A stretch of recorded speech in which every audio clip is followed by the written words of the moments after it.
2025 সালের এসএসসি এবং এইচএসসি পরীক্ষায় একটা ভয়াবহ বিপর্যয় এসেছে। এটার কারণটা জানা খুবই দরকার। এই ভিডিওটা আমি বানাচ্ছি সকল এসএসসি এবং এইচএসসি শিক্ষার্থীর জন্য, এবং খুবই ভালো হয় যদি তুমি এই ভিডিওটা তোমার প্যারেন্টসের সাথে মিলে একসাথে দেখো, কারণ তোমাদের দুইজনের জানা দরকার কোন কোন কারণে এই পরিবর্তনটা আসছে। এখন যদি তোমরা দেখো, এই যে 19 বছরে এইচএসসি রেজাল্ট কখনো এত খারাপ হয়নি, মানে বিগত 19 বছরের সব থেকে খারাপ পাশের হার ছিল এইবার। সেম ভাবে যদি কিছুদিন আগে এসএসসি পরীক্ষার রেজাল্ট দেখো, সেখানেও দেখবা 16 বছরে সব থেকে খারাপ পাশের হার ছিল। এবং আমরা যদি একটু অ্যানালাইজ করি এইচএসসি 25-এর রেজাল্টটা, পাশের হার 58%, মানে 100 জনের মধ্যে 58 জন পাস করছে, 42 জন ফেল করছে। এই 58%-এর কিন্তু একটা বড় ক্রেডিট যায় হলো মাদ্রাসা কারিগরিতে, বিকজ ওদের পাশের হার অনেক বেশি। এমনও বোর্ড আছে যেটার পাশের হার 50%-এরও কম, মানে প্রতি 2 জনে 1 জনও পাস করে নাই, কুমিল্লা বোর্ড যেমন আছে। এই জিনিসটা কিন্তু সব জায়গায় আমরা দেখছি, কোনো জায়গায় 60%-এর বেশি হইতে একেবারে অবস্থা খারাপ হয়ে যাচ্ছে। আমরা যদি দেখি 12.5 লাখ পরীক্ষা দিছে, এ প্লাস পাইছে মাত্র 69,000। যদি আমি পার্সেন্টেজ করি 5.5%, মানে তোমার পুরো 100 জনের যদি সেকশন থাকে 5 জন এ প্লাস পাইছে, 50 জনের সেকশন থাকলে 2.5 জন এ প্লাস পাইছে। আগে দেখা যেত যে সবাই এ প্লাসে সেলিব্রেট করতেছে, আশেপাশে এ প্লাস না পাওয়া স্টুডেন্ট পাওয়াই কঠিন ছিল। সেখানে তোমার পুরো 50 জনের সেকশন থেকে 2.5 জন এ প্লাস পাচ্ছে, তার মানে খুঁজে বের করতে হবে যে ভাই কে এ প্লাস পাইছে, সেরকম একটা অবস্থা। সেম ভাবে যদি আমি এসএসসি 25-এর রেজাল্ট দেখাই, 68% পাস করছে, 32% ফেল করছে, মানে প্রতি 3 জনে 1 জন ফেল। ভাবতেও কিন্তু অবাক লাগে, রাইট? এবং প্রায় পরীক্ষার্থী ছিল 19.5 লাখের মতো, এ প্লাস পাইছে 1,39,000। তার আগের বছর কিন্তু 1,80,000-এরও বেশি পাইছে। সো এটাও কিন্তু একটা বড় ডিপ। আমি যদি ইয়ার ওয়াইজ দেখাই, এইচএসসি 25-এ খেয়াল করে দেখো, এই যে 58% পাস করছে, রাইট? এটা যদি তুমি জাস্ট তার আগের বছর দেখো, প্রায় 80%। সো ম্যাসিভলি প্রায় 22% পাশের হার কমছে, 22%। এবং আরো মজার বিষয় হলো, এই যে এ প্লাস সংখ্যা, এটা তো 1,41,000। সো নর্মালি যদি গ্রাফটা চিন্তা করো, যদি বাড়ার দিকে থাকে প্রতি বছর একটু একটু করে বাড়তে থাকে। সো গত বছর 1,41,000, নর্মালি যদি চিন্তা করো ওই গ্রাফে যদি টান মারো 1,60,000 হবে। 1,60,000 জায়গায় জাস্ট 1 লক্ষ বাদ 69,000 এ প্লাস পেয়েছে। তার মানে যারা ভালো স্টুডেন্ট, ভালো জায়গায় চান্স পাইতে চাও, বুয়েটে যেতে চাও, মেডিকেলে যেতে চাও, ঢাকা ভার্সিটিতে পড়তে চাও, পাবলিক বিশ্ববিদ্যালয়ে পড়তে চাও, যাদের জন্য কাট অফ মার্ক একটা কনসার্ন ছিল যে কত কাট অফ মার্ক থাকলে আমি কোন বিশ্ববিদ্যালয়ে যাব, ওই কাট অফ মার্কের টেনশনই বাদ, বিকজ লোকজন এ প্লাসই পাচ্ছে না। সো এই জায়গাটাই কিন্তু একটা বড় ধরনের ধাক্কা খাইলো এই ব্যাচটা। 25-এর ক্ষেত্রে দেখো, এগেন পাশের হার 68। সো আগের বছরের সাথে কম্পেয়ার করো 83%, তার আগের বছরের সাথে কম্পেয়ার করো 80%, মানে 100 জনে 80 জন পাস করবে, ইট ওয়াজ গিভেন। এবং যত বছর যাবে মানুষ ভাবছিল একটু বাড়বে, বাট ম্যাসিভ ফল। সেম জিনিস দেখবা 1,42,000 এ প্লাস থেকে কমে 1,39,000, এখানে 1,42,000, এর আগের বছর 1,83,000। তারপর তুমি ভাববা যে আচ্ছা ঠিক আছে 1,82,000, 1,83,000, সো তুমি এরপরে 2 লাখ হবে, বাট না, 1,39,000 নেমে আসছে। এখন কোয়েশ্চেন আসতে পারে যে এই যে বিপর্যয়, এটা কারণটা কি? হঠাৎ করে কি স্টুডেন্টরা পড়ালেখা বন্ধ করে দিল? হঠাৎ করে স্টুডেন্টরা কি অনেক খারাপ হয়ে গেল? 2024 থেকে 25-এ কি এত গ্যাপ? ওয়েল, আমরা যদি চিন্তা করি, আচ্ছা 10 বছর আগের পড়াশোনার থেকে এখনকার পড়াশোনা অনেক খারাপ হয়ে গেছে, এটা বলতে পারি, প্রুফ করা ডিফিকাল্ট, বাট বলা যায়। বাট 24 সালের স্টুডেন্টের থেকে 25 সালের স্টুডেন্ট, জাস্ট 1 বছর পরের ব্যাচ এত খারাপ, এটা কিন্তু বলা যায় না। তার মানে স্টুডেন্টরা 24 থেকে 25-এ একদম পড়ালেখা বাদ দিয়ে দিচ্ছে, এটা কিন্তু আসলে মেইন রিজন না। এখানে কিছু সারাউন্ডিং রিজন আছে যেটার কারণে রেজাল্ট এতটা খারাপ হয়েছে। একটা একটা করে আসি। ফার্স্ট পয়েন্ট, গ্রেস মার্ক না দেয়া। ইউজুয়ালি আগে বলা থাকতো ছিল 75 হইলে বানায় দেন 80, এখন 75 হলে 80 মার্ক দেয় না, এটাকে বলে গ্রেস। ইউজুয়ালি গ্রেসের কনসেপ্ট হলো আচ্ছা কেউ 79 পাইছে, ওকে 80 করে দেয়, ওইটা গ্রেস দেওয়া যায়। বাট আগে এমনও হইতো যে 75 ও 80 হয়ে যেত। আমার বোর্ডে খাতা কাটে অনেক পরিচিত যারা স্যাররা আছে, পাস করার জন্য এমন হয়েছে যে 19-20 পাইছে, মানে বানাই দিছে পাস, 33 করে দিচ্ছে। সো এই গ্রেসটা আগে অনেক দেয়া হইতো। তার মানে আগে যে রেজাল্টটা আমরা দেখতাম, ওটা আসলে অ্যাকচুয়াল রেজাল্ট ছিল না, ওটা ট্রু পিকচার ছিল না। এইটা ট্রু পিকচার। এখনো ট্রু পিকচার কিনা জানি না, মেবি খাতা আরো হয়তো কঠিন করে কাটা যায়, অ্যাকচুয়াল ট্রু পিকচার মেবি আরো ভয়াবহ। বাট এই বছর যেটা আন্দাজ করা যাচ্ছে যে এসএসসি এবং এইচএসসি গ্রেস মার্ক দেয়ার ইনস্ট্রাকশন ছিল না, টিচাররাও দেয় নাই।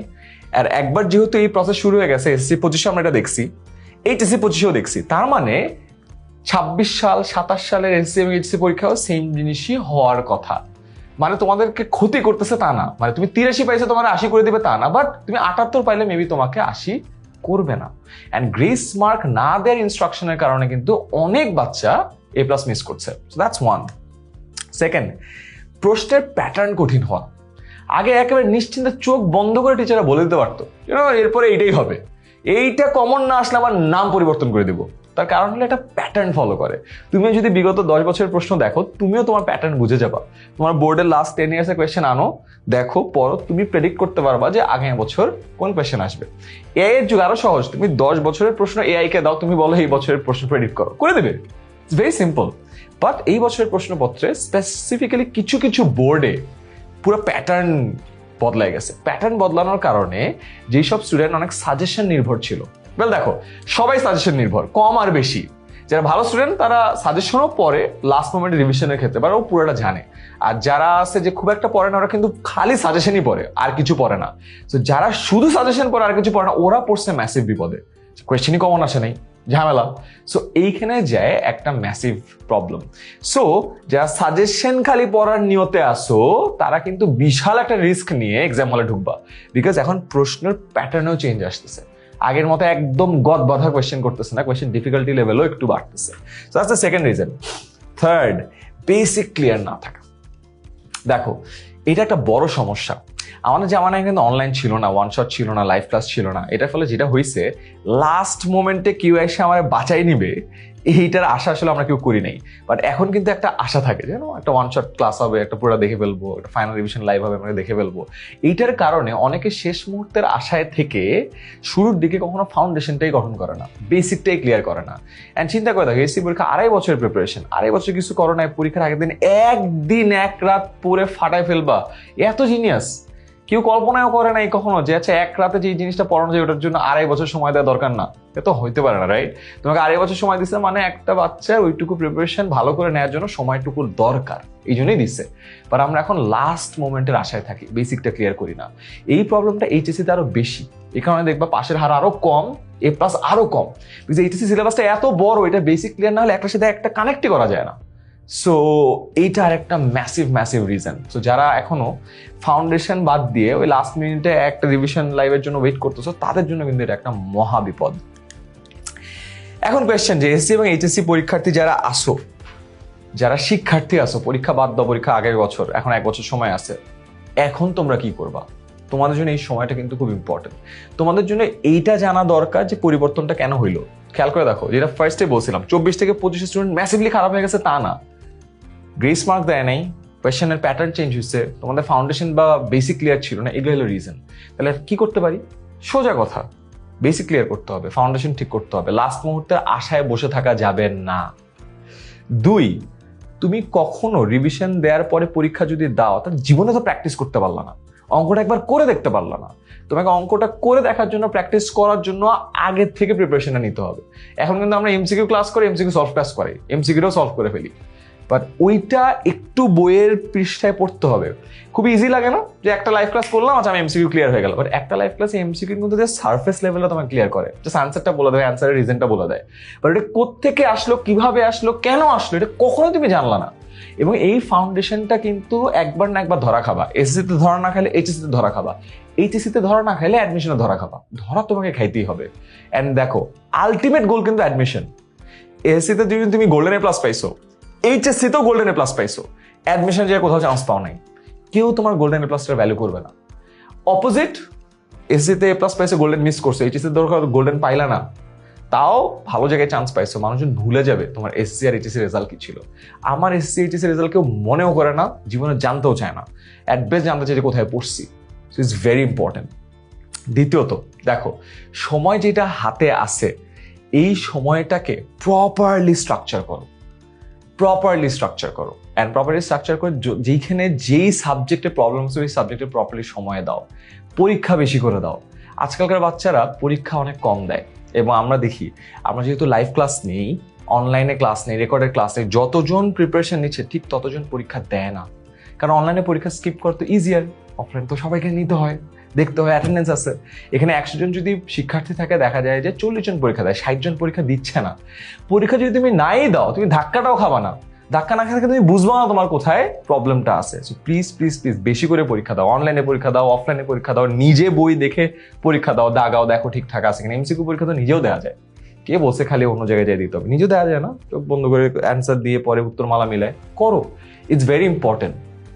প্যারেন্টসের উদ্দেশ্যে একটা জিনিস বলবো, আমার মনে হয় ডিসিপ্লিনটা ইজ ভেরি ইম্পর্টেন্ট। আজকে একটা স্ট্যাটস আপনারা অনেক জায়গায় দেখবেন, বাংলাদেশে যতগুলো ক্যাডেট কলেজ আছে, ক্যাডেট কলেজের 11টার মধ্যে মনে হয় 9টার সবাই এ প্লাস পাইছে। পুরা যত ক্যাডেট কলেজে যত স্টুডেন্ট পরীক্ষা দিয়েছে তার মধ্যে এইচএসসিতে মাত্র 2 জন এ প্লাস মিস করছে। এটার রিজনটা কি? তাদের সাথে কিন্তু তার প্যারেন্টসরাও নাই। এটা রিজনটা হলো তাদের ডিসিপ্লিন এবং তাদের সারাউন্ডিংস। তারা খুবই ডিসিপ্লিনড, সবাই সময় মতো পড়ে, সবাই সময় মতো সবকিছু করে, একই রুটিন ওয়েতে করে, অ্যান্ড তাদের সারাউন্ডিংসের সবাই একই ধরনের ভালো। এই সারাউন্ডিংসের কারণে কেউ যদি পিছাও থাকে, ও কিন্তু আগে যাচ্ছে। এই দুইটা বিষয় আপনাদের খেয়াল রাখা দরকার, যে রুটিনটা ঠিক আছে কিনা, ডিসিপ্লিনটা ঠিক আছে কিনা, তার সারাউন্ডিংসটা ঠিক আছে কিনা। বিকজ এই জিনিসটা আমরা সবসময় বলি, সারাউন্ডিং ম্যাটার করে। দিন শেষে আমরা যাদের পাশে থাকি তাদের মতোই আমাদের রেজাল্টটা হয়। সো এগেন, যেহেতু এসএসসি এইচএসসি পরীক্ষার্থী যারা আছে তাদের আর 1 বছরের কম সময়, এই সময়টা খুবই অল্প। এই সময় ডিসিপ্লিন এবং রুটিনের সাথে একেবারেই ছাড় দেওয়া যাবে না। অ্যান্ড এই যে ম্যাসিভ পরিবর্তনটা, এটা মাথায় রাখতে হবে। আর তাও যে পরীক্ষা অনেক কঠিন হয়ে গেছে তা না, প্রশ্নের প্যাটার্ন চেঞ্জ হয়েছে, বাট ডিফিকাল্টি এত যে বাড়ছে তা না। গ্রেস মার্ক দেওয়া বন্ধ হয়েছে, বাট 85-কে কেউ 80 করতেছে না।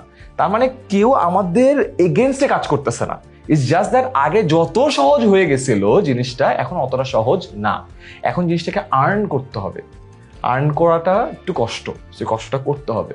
সো আজকে চাইলে এইচএসসি 25-কে অনেক কিছু বলা যায়, বা তাদের বললাম না তাদের পরীক্ষা হয়ে গেছে। তাই এই ভিডিওটা আমি বানাচ্ছি এসএসসি এবং এইচএসসির যারা আগামী বছর পরীক্ষা দেবে বা তারপরের বছর পরীক্ষা দেবে, 26-27 ব্যাচের জন্য, এসএসসি 26-27, এইচএসসি 26-27। তোমাদের জন্য এখন সময় আছে। এই পরিবর্তনগুলো বুঝো, কারণটা আইডেন্টিফাই করো, অ্যান্ড যে করণীয়গুলো বললাম এটা প্লিজ করো। তাহলে তোমার যেদিন রেজাল্ট দিবে বোর্ড পরীক্ষার দিন, ওই দিন আমার এইরকম একটা ভিডিও তোমার পরবর্তী ব্যাচের জন্য বানানো লাগবে না। So at least you know why things are changing and what you need to do. So yep, please ভিডিওটা বন্ধ করো, যেগুলো বললাম সেগুলো করো। Best wishes.